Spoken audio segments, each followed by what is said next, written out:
Hey guys, welcome back to my Winter Soldier series, Falcon Winter Soldier series. We're doing episode 2. I'm reacting and recapping this episode just like last week. We did a pretty good turnout. We actually had over 1,000 views on that, so appreciate you guys for checking that out. But let's just get right into it.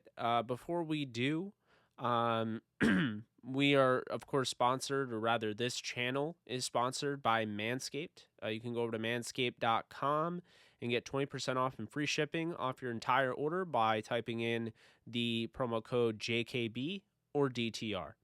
All right, so this episode was really good. I was very, very thrilled with it. Let's just go from the beginning here. This episode starts off with the happy-go-lucky new Captain America, John Walker.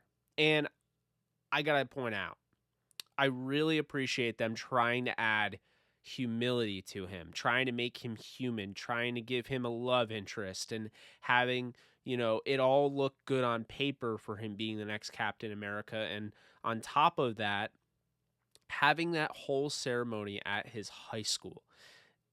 They are doing a really good job here trying to get me to not hate John Walker. All right, I'll bite. So we see at the beginning, John Walker, we're getting some sort of a backstory told by him. He's getting interviewed.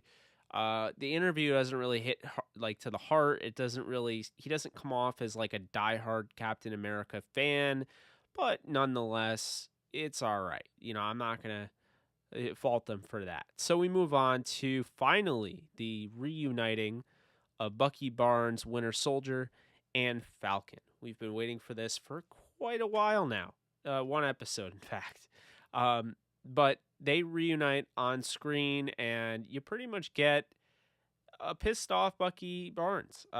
This is not somebody that's happy, to see obviously his best friend, Steve Rogers, aka Captain America. He leaves his shield behind for Sam Wilson. He's not very happy to find out that Sam has given away the one thing that Captain America left behind for him. So they have a little bit of an argument, whatever. You move into the funny, mention, with Gandalf and the fact that Bucky read The Hobbit in 1936 back when it came out. And, the whole, the big three, wizards and aliens, and I just found that really funny. And keep in mind, this show is action packed as it is. It's gonna have that humor because Anthony Mackie and Sebastian Stan they have this chemistry on camera and off camera. That's been reported. That, I mean, it's just, it's really hard to break that, and so they will crack off some jokes, and that's what we got at the beginning. So we move into the battle sequence, the fighting sequence. But before we get into that, we see Falcon and we see Winter Soldier. They are after the Flag Smashers. And why are they after the Flag Smashers? Because the Flag Smashers have turned up and they are going to try to take them down. They find out that they're stealing medicine, and there's a situation where basically they flee the scene with their convoy. There's a moment in time where they're scanning the truck and they find that there's a hostage. Turns out not to be a hostage. Bucky goes to rescue the hostage, and it turns out it was an inside job, and it was actually all along the head of the Flag Smashers. So nice little twist there. So we see, Sam Wilson, Falcon, and we see not Captain America. We see Winter Soldier. They're fighting the Flag Smashers, who turn out to be super soldiers, and they are getting their ass kicked. And I mean, it's pretty obvious. So all of a sudden, out of nowhere, we get John Walker, who's coming via a helicopter. So we get John Walker, and on top of that, we get his, his sidekick, for lack of a better term, Lamar Hoskins, who is also known as Battlestar. He's actually in the comics as well. So you have John Walker, who's in the comics, and you have Battlestar, who, of course, is in the comics. So they're doing a nice little connection there. Battlestar. It's worth mentioning that, played by Clay Bennett. Um, Battlestar's a good guy in the comics. So regardless of how this John Walker thing ends, Battlestar might actually have a role in the MCU. I'm excited to see that. As far as John Walker, he is somewhat of a villain in the comics, a little bit of a villain. So we'll see. But he looked pretty good in this. As far as being a good guy, he flaunts himself a little bit. He he's not as respected. Obviously, Bucky and Falcon definitely don't really like him. But they come and they try to rescue them, and we find out very quickly, as I suspected, although he doesn't die, but John Walker is not a super soldier yet because he gets also the crap beat out of him. Now, he uses his shield pretty well, and there's a lot of training there that you can see, but it doesn't end well for him either. So, that whole battle scene, which is pretty cool, the Flag Smashers get the upper hand, and we see those guys, reuniting, and it's an awkward drive home, to say the least. At one point or another, uh, you know, Winter Soldier gets right out of the vehicle, and he's tired of this whole thing. So we cut a little bit, and we're gonna find Bucky saying, look, we got to go to this guy. There's this guy that we need to talk to, and it turns out he is the original black Captain America. Now, this episode made a point when Falcon comes into this neighborhood and a kid says, "You're the Black Falcon," and he says, "No, I'm Falcon." Is like, you're a kid. You're a kid. I'm not gonna just call you your black kid. So, I did like that. He's Captain America. He's not Steve Rogers, but he is Captain America, and his name is Isaiah Bradley from the comics. So they pay homage to uh, Isaiah Bradley, who he talks about obviously fighting Bucky Barnes in the 50s, ripping his arm off, and how he basically spent 30 years in captivity because they were doing all sorts of experiments on him. And at one point, of course, Hydra got a hold of him. So they actually meet him. And the thing that was really interesting about Isaiah is the fact that there's also a younger kid, and that's his grandson, Eli. And Eli, who's played by Elijah Richardson, he is, well, Eli Bradley, that name in the comics, is Patriot. And Patriot is part of the Young Avengers. So we see Wiccan and Speed from WandaVision teasing the Young Avengers there. We've heard all sorts of Young Avengers potentially showing up. And now we get another one in Patriot. So now we know he is in the universe. We don't know how that will work. We don't know if they'll, continue to use him. But I doubt they brought him up to not have a payoff. And I'd also say the same thing about Isaiah Bradley, who is very pissed and doesn't, he kicks him out of his house essentially. But Isaiah Bradley is going to have a payoff. So I think at some point or another, towards the end of this show, we are going to get an opportunity to see Falcon and Winter Soldier in some capacity kind of open up to everybody and explain that Isaiah Bradley is a hero, and he was Captain America and wasn't given a fair shot, and obviously was the guy that he wasn't respected. So we get after that, all the tension, everything. Not sure how it happens, but I'm sure with the loud ruckus that Isaiah Bradley makes by throwing something through his wall, in everything going on in the neighborhood, I'm sure somebody called the cops because they were people outside of this area.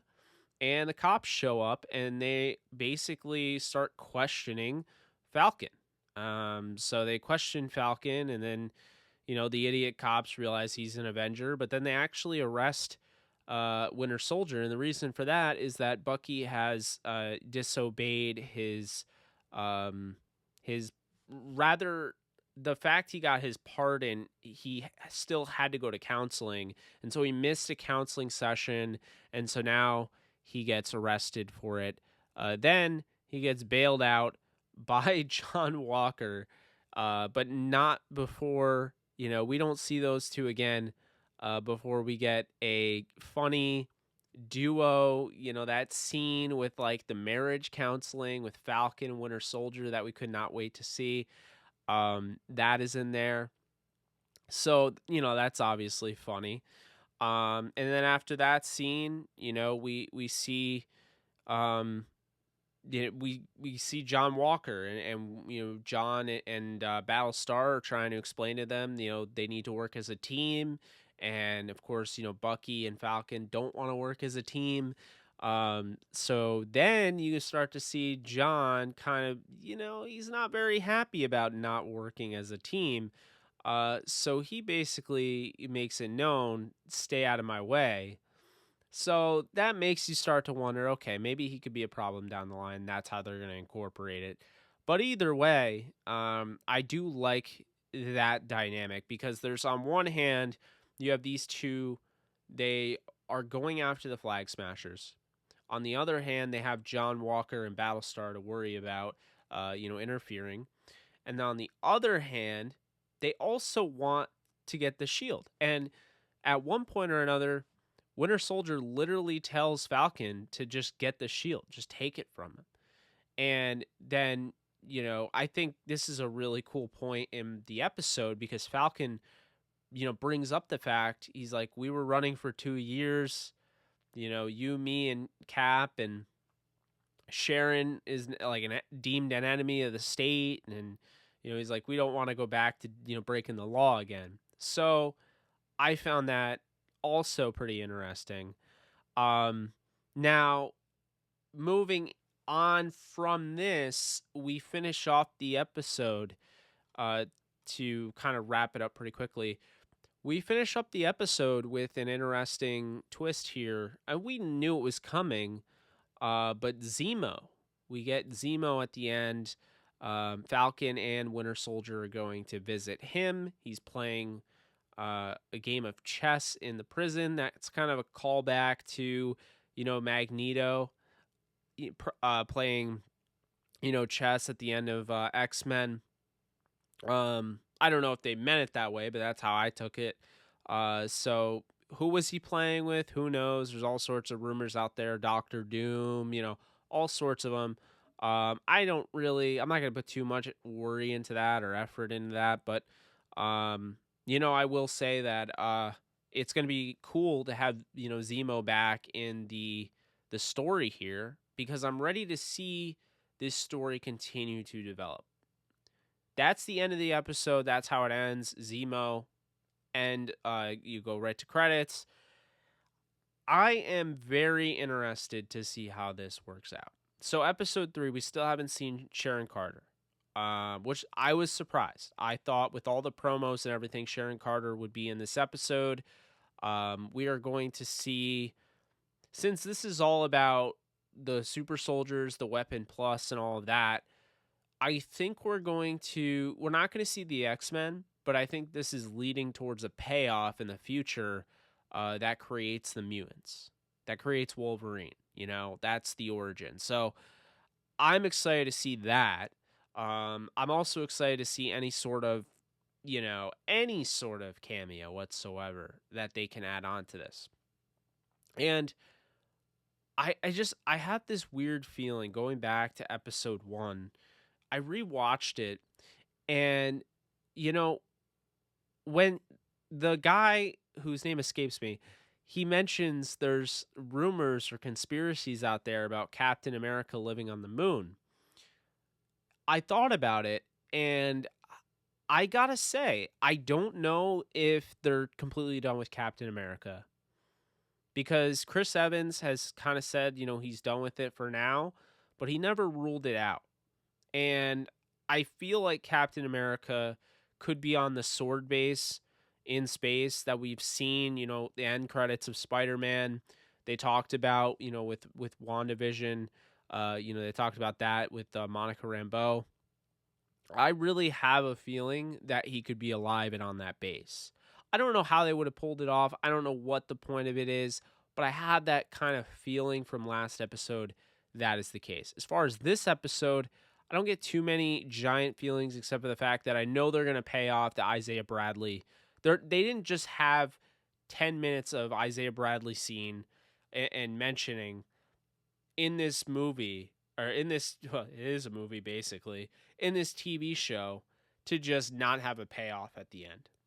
And they didn't just, they didn't just introduce his grandson to not use him again. So, Marvel, there's always a reason for certain things that they do. So I did like those things.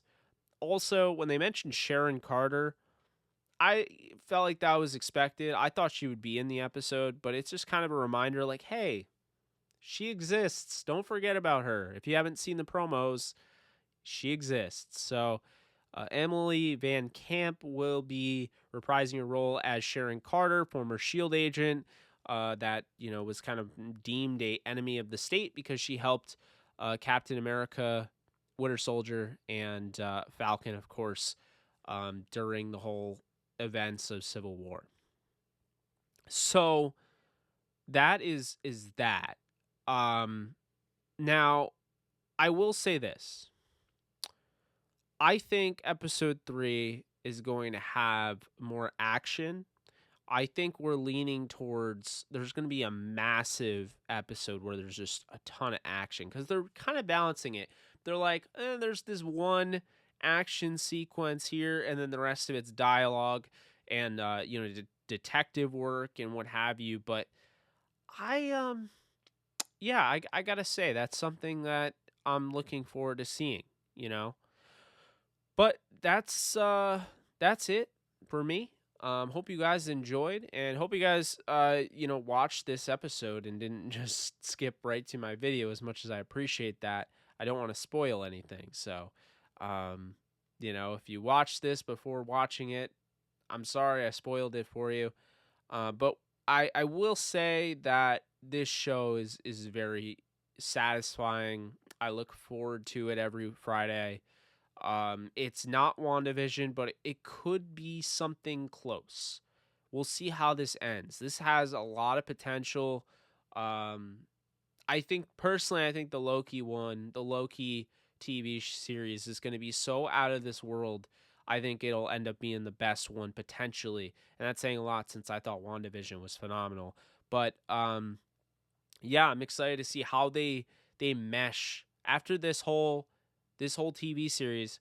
Do we get a second season? And I would imagine they're going to be part of Armor Wars with Don Cheadle as Rhodes. But I'm interested to see, are these guys going to be in Spider-Man? Are they going to be in the Multiverse of Madness? Are they going to be in Thor? Like when is the next time we'll see them after this TV series? That is something that I'm interested in. Also interested in Black Widow, which, if you guys don't know, was postponed again, pushed back 2 months. So now it's July 9th coming out instead of May 7th. But, I'm just happy that it's, now confirmed it's coming out and it's going to be on Disney Plus. I think you can get it for $30 to rent it on Disney Plus. So that's something that I will be doing. But hope you guys enjoyed. Again, if you like this, be sure to subscribe, hit that thumbs up for me, and you guys take care until next time. Later.